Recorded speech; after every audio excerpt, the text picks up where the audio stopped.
Wadhi nyime nyako Ramogi oganda mawuok Kabonyo Kanyagwal e Nyando sub-county kaunti ma Kisumu mane pi odaro koro nyalo buonjo bang' ka jo-Samaria moko chiwore mar chwalo negi thieth manono kod chiemo kendo sani e kindeni ma koro oro okwako piny.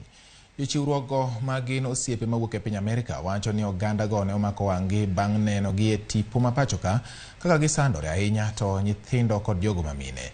En kony mane jogweng' mawuok alwora mar Kanyagwal rwako kod mor ka bende gimedo kwayo jogo mani kod nyalo mondo mi omed chung' kodgi motegno.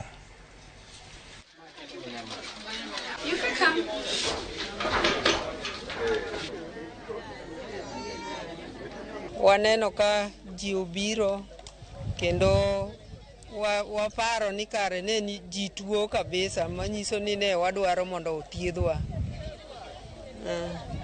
Wadwaro mondo thiedhwa. Koro wago erokamano kuom thieth ma wayudo.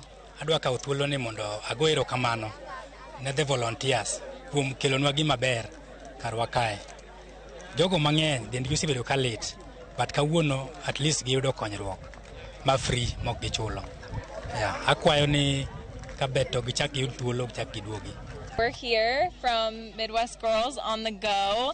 That's a Facebook group that we created, and now we were able to bring 10 women from the Midwest of the USA here to Kanyagwal Dispensary in order to help this amazing village out with some essential needs.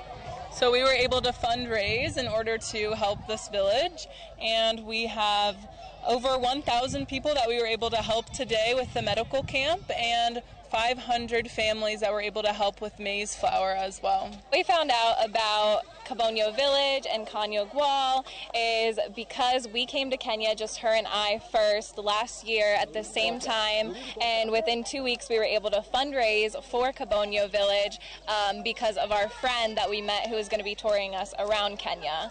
So now we're back just a year later, and the village had such an impact on us when we came. Everybody was so welcoming, and we made a lot of friends here that we were excited to introduce other people to when we brought them back to help even more.